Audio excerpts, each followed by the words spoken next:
Hi, I'm Matt Vanicoro from Ask.Audio, and today we're going to take a look at three different headset microphones.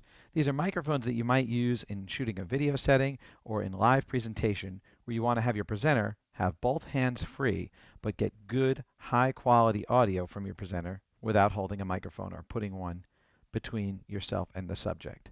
The three microphones we're going to compare are the DPA D-Fine headset, the Countryman H6 headset, and the Shure Beta 54 headset.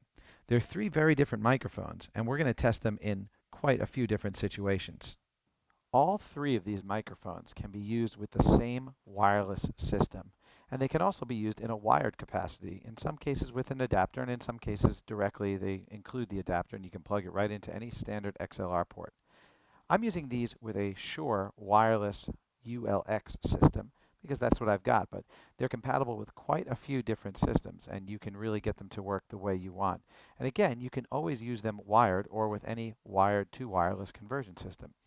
We're going to use as little processing as we can to really hear the differences between these three systems. We'll adjust the gain so that they are all of an equal relative gain so that that doesn't slant our ears in our little three situation test.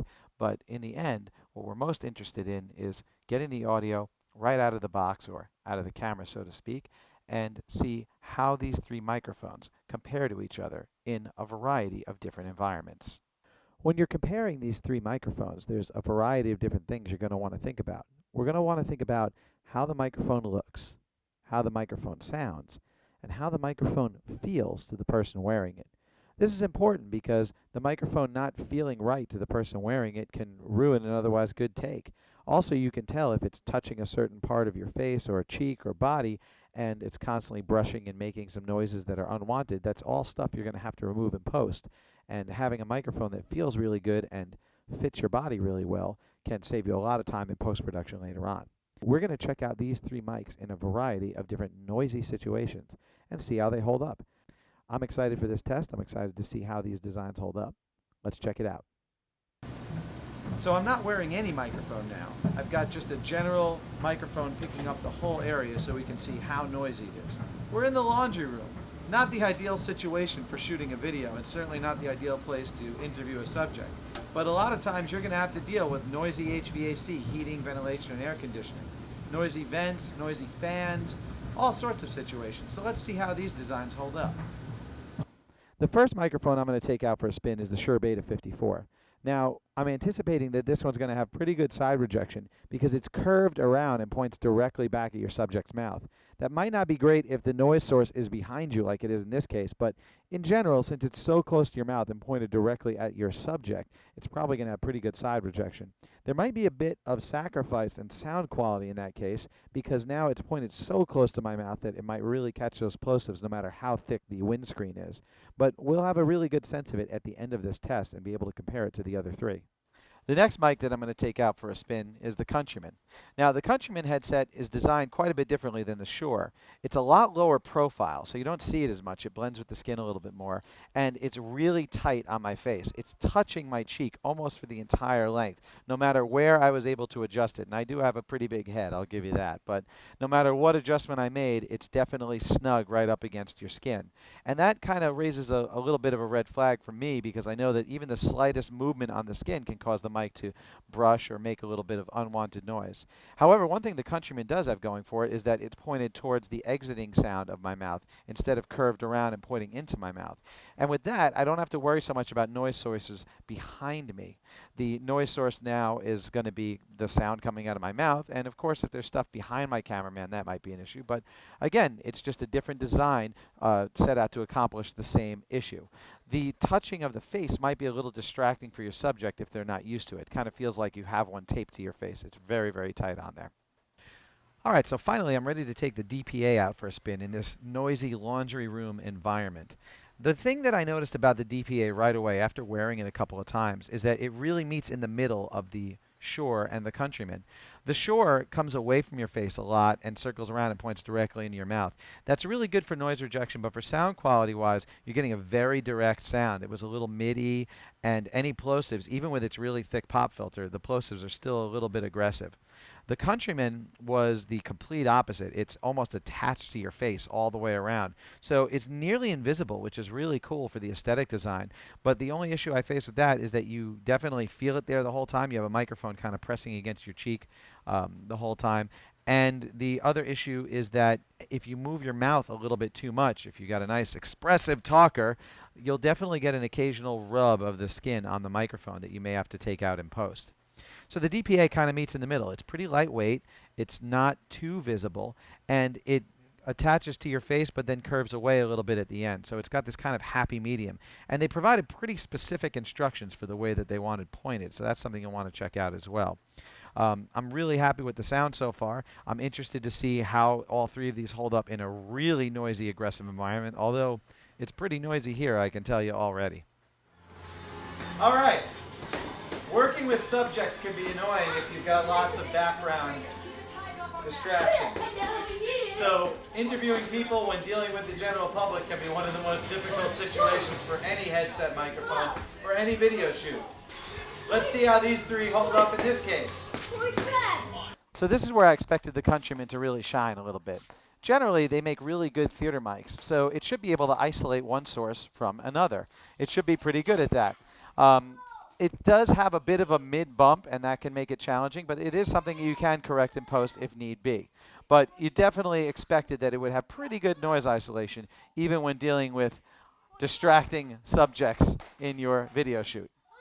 Make no mistake about it, I am quickly falling in love with this DPA D-Fine mic.